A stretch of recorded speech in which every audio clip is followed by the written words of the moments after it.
नमस्कार। राधे राधे। मैं सच्चिदानंद सिंह कुशवाहा आप सभी को सपरिवार फाल्गुन मास शुक्ल पक्ष की आमलकी एकादशी की बहुत बहुत बधाई एवं हार्दिक शुभकामनाएं। भगवान श्री कृष्ण ने कहा है कि यज्ञ, दान और तपरूप कर्म किसी भी स्थिति में व्यक्ति को त्यागने नहीं चाहिए, बल्कि कर्तव्य रूप में इन्हें अवश्य करना चाहिए। हमारे शास्त्रों में तप के अंतर्गत व्रतों की महिमा बताई गई है। सामान्यतः व्रतों में सर्वोपरि व्रत एकादशी का व्रत कहा गया है। जैसे नदियों में गंगा, प्रकाशक तत्वों में सूर्य, देवताओं में भगवान श्री हरि विष्णु जी की प्रधानता है, वैसे ही व्रतों में एकादशी व्रत की प्रधानता है। आइए अब हम सब भगवान श्री हरि विष्णु के चरणों में अपना ध्यान लगाकर फाल्गुन मास शुक्ल पक्ष की इस पवित्र और फलदायी आमलकी एकादशी की पौराणिक कथा और इसके महात्म का श्रवण करते हैं। इसके अनुसार एक बार महाराज युधिष्ठिर ने भगवान श्री कृष्ण से कहा, मैंने विजया एकादशी का महात्म, जो महान फल देने वाला है, सुन लिया है।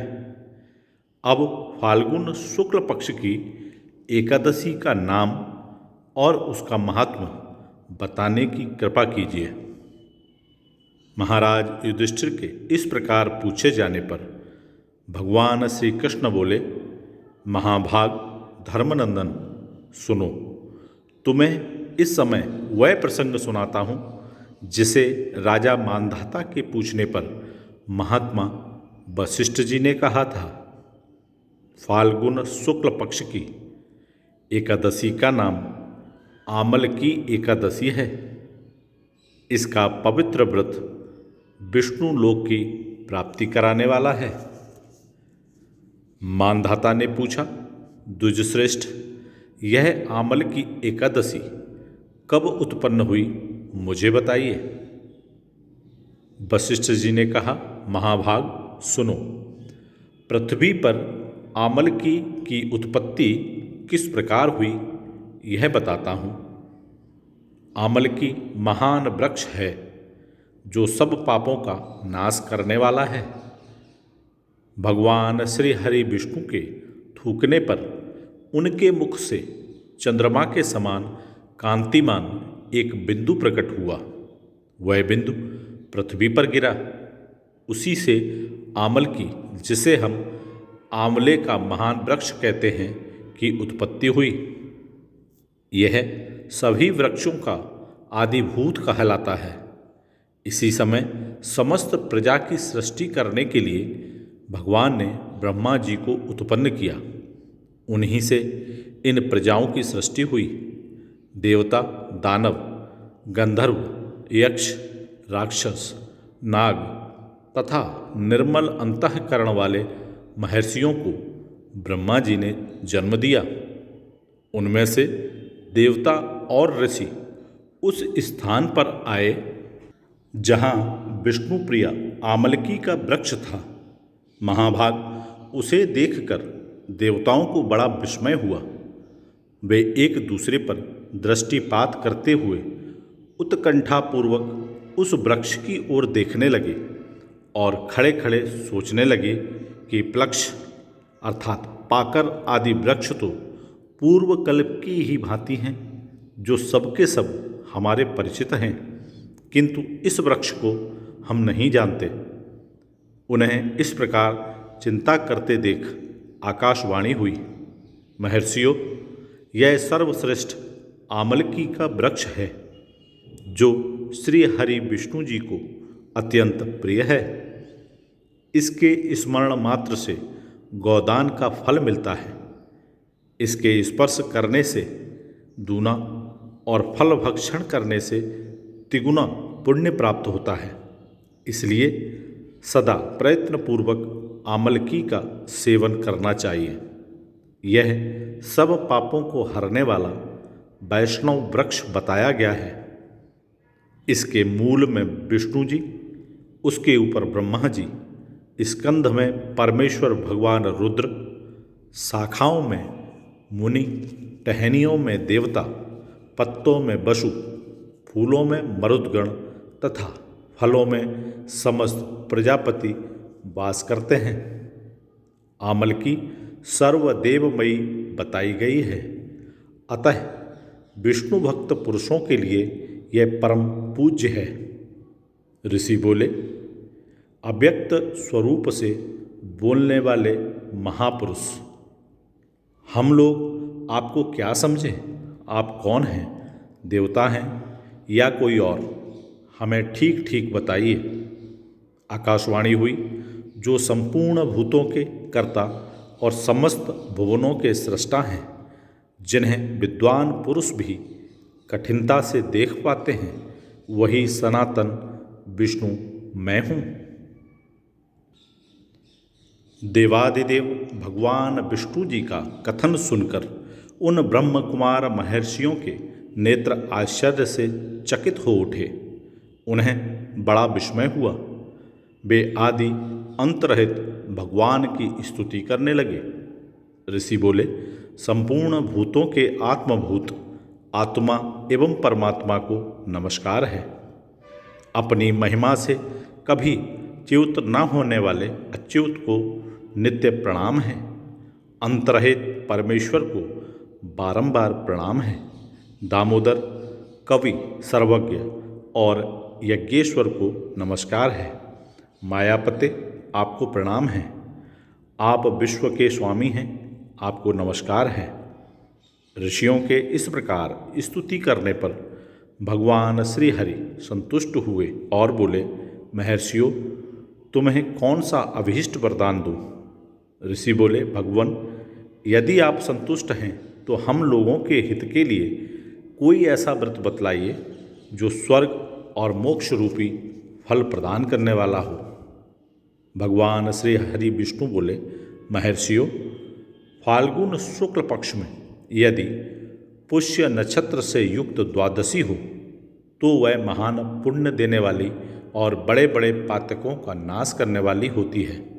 द्विजवरों, उसमें जो विशेष कर्तव्य है उसको सुनो। आमल की एकादशी में आंवले के वृक्ष के पास जाकर वहाँ रात्रि में जागरण करना चाहिए।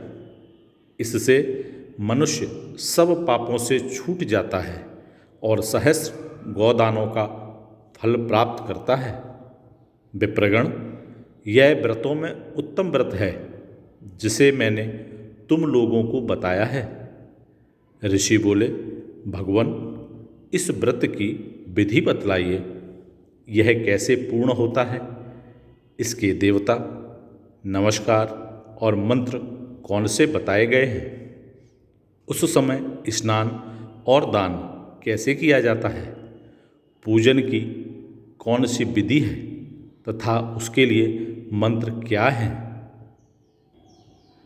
इन सब बातों का यथार्थ रूप से वर्णन कीजिए। भगवान श्री हरि विष्णु जी ने कहा, द्विजवरों, इस व्रत की जो उत्तम विधि है उसको श्रवण करो। एकादशी को प्रातःकाल दंत धावन करके यह संकल्प करें कि हे पुंडरीकाक्ष, हे अच्युत, मैं एकादशी को निराहार रहकर दूसरे दिन भोजन करूँगा। आप मुझे शरण में रखें। ऐसा नियम लेने के बाद पतित, चोर, पाखंडी, दुराचारी, मर्यादा भंग करने वाले तथा गुरु पत्नीगामी मनुष्यों से वार्तालाप न करें। अपने मन को वश में रखते हुए नदी में, पोखरे में, कुएं पर अथवा घर में ही स्नान करें। स्नान के पहले शरीर में मिट्टी लगाएं। मृत्तिका लगाने के समय यह प्रार्थना करें, इस मंत्र का उच्चारण करें। वसुंधरे, तुम्हारे ऊपर अश्व और रथ चला करते हैं तथा 52 अवतार में भगवान श्री हरि विष्णु जी ने भी तुम्हें अपने पैरों से नापा था। मृत्तिके, मैंने करोड़ों जन्मों में जो पाप किए हैं, मेरे उन सब पापों को हर लो। इसके बाद पवित्र जल से स्नान करें और स्नान करते समय यह मंत्र और यह प्रार्थना जरूर करें। जल की अधिष्ठात्री देवी माता, तुम संपूर्ण भूतों के लिए जीवन हो, वही जीवन जो स्वेदज और उद्दज जाति के जीवों का भी रक्षक है। तुम रसों की स्वामिनी हो, तुम्हें नमस्कार है। आज मैं संपूर्ण तीर्थों, कुंडों, झरनों, नदियों और देव संबंधी सरोवरों में स्नान कर चुका। मेरा यह स्नान उक्त सभी स्नानों का फल देने वाला हो। विद्वान पुरुष को चाहिए कि वह परशुराम जी की सोने की प्रतिमा बनवाए। प्रतिमा अपनी शक्ति और धन के अनुसार 1 या आधे माह से स्वर्ण की होनी चाहिए। स्नान के पश्चात घर आकर पूजा और हवन करें। इसके बाद सब प्रकार की सामग्री लेकर आंवले के वृक्ष के पास जाएं। वहाँ वृक्ष के चारों ओर की जमीन झाड़ बुहार लीप पोत कर शुद्ध करें। शुद्ध की हुई भूमि में मंत्र पाठ पूर्वक जल से भरे हुए नवीन कलश की स्थापना करें। कलश में पंचरत्न और दिव्य गंध आदि छोड़ दें। श्वेत चंदन से उसको चर्चित करें। कंठ में फूल की माला पहनाएं। सब प्रकार के धूप की सुगंध फैलाएं। जलते हुए दीपकों की श्रेणी सजाकर रखें। तात्पर्य यह कि सब ओर से सुंदर और मनोहर दृश्य उपस्थित करें। पूजा के लिए नवीन छाता, जूता और वस्त्र भी मंगा कर रखें। कलश के ऊपर एक पात्र रखकर उसे दिव्य लाजों अर्थात खीलों से भर दें। फिर उसके ऊपर स्वर्ण में परशुराम जी की स्थापना करें। विशोकाय नमः कहकर उनके चरणों की, विश्वरूपणे नमः से दोनों घुटनों की, उग्राय नमः से जांघों की, दामोदराय नमः से कटिभाग की, पद्मनाभाय नमः से उदर की, श्री वत्सधारिणे नमः से वक्ष स्थल की, चक्रणे नमः से बाईं बाह की, गदने नमः से दाहिनी बाह की, बैकुंठाय नमः से कंठ की, यज्ञ मुखाय नमः से मुख की, विशोक निधये नमः से नासिका की, वासुदेवाय नमः से नेत्रों की, वामनाय नमः से ललाट की, सर्वात्मने नमः से संपूर्ण अंगों तथा मस्तक की पूजा करें। ये ही पूजा के मंत्र हैं। तदंतर भक्ति युक्त चित्त से शुद्ध फल के द्वारा देवादिदेव परशुराम जी को अर्घ्य प्रदान करें। अर्घ्य का मंत्र इस प्रकार है। देवदेवेश्वर जमदाग्नि नंदन श्री विष्णु स्वरूप परशुराम जी, आपको नमस्कार है, नमस्कार है। आंवले के फल के साथ दिया हुआ मेरा यह अर्घ्य ग्रहण कीजिए। तदंतर भक्ति युक्त चित्त से जागरण करें। नृत्य, संगीत, वाद्य, धार्मिक उपाख्यान तथा श्री विष्णु संबंधिनी कथा वार्ता आदि के द्वारा वह रात्रि व्यतीत करें। उसके बाद भगवान श्री हरि विष्णु जी के नाम ले लेकर आमलकी वृक्ष की परिक्रमा 108 या 28 बार करें। फिर सवेरा होने पर श्री हरि की आरती करें। ब्राह्मण की पूजा करके वहाँ की सब सामग्री उसे निवेदन कर दें। परशुराम जी का कलश, 2 वस्त्र, जूता आदि सभी वस्तुएं दान कर दें और यह भावना करें कि परशुराम जी के स्वरूप में भगवान श्री हरि विष्णु जी मुझ पर प्रसन्न हों। तत्पश्चात आमलकी का स्पर्श करके उसकी प्रदक्षिणा करें और स्नान करने के बाद विधिपूर्वक ब्राह्मणों को भोजन कराएं। तदंतर कुटुंबियों के साथ बैठकर स्वयं भी भोजन करें। ऐसा करने से जो पुण्य होता है वह सब बतलाता हूँ, सुनो। संपूर्ण तीर्थों के सेवन से जो पुण्य प्राप्त होता है तथा सब प्रकार के दान देने से जो फल मिलता है वह सब उपर्युक्त विधि के पालन से सुलभ होता है। समस्त यज्ञों की अपेक्षा भी अधिक फल मिलता है, इसमें तनिक भी संदेह नहीं है।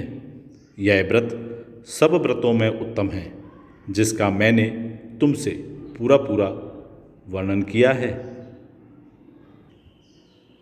वशिष्ठ जी कहते हैं, महाराज, इतना कहकर देवेश्वर भगवान श्री हरि विष्णु वहीं अंतर्ध्यान हो गए। तत्पश्चात उन समस्त महर्षियों ने उक्त व्रत का पूर्ण रूप से पालन किया। नृपश्रेष्ठ, इसी प्रकार तुम्हें भी इस व्रत का अनुष्ठान करना चाहिए। भगवान श्री कृष्ण कहते हैं, युधिष्ठिर, यह दुर्धर्ष व्रत मनुष्य को समस्त पापों से मुक्त करने वाला है।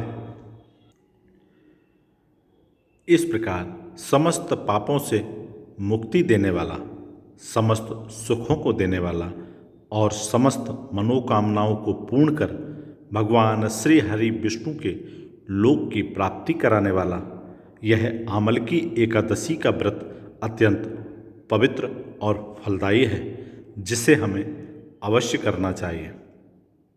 इस प्रकार अभी हम सब ने फाल्गुन मास शुक्ल पक्ष की आमलकी एकादशी की इस पौराणिक कथा और इसके महात्म का श्रवण किया। हम सब पर परमात्मा की कृपा हमेशा बनी रहे। हम सबके घरों में सुख, समृद्धि, सफलता, संपन्नता और प्रसन्नता का हमेशा वास रहे। आप सभी को सपरिवार एक बार पुनः आमलकी एकादशी की बहुत बहुत बधाई एवं हार्दिक शुभकामनाएं।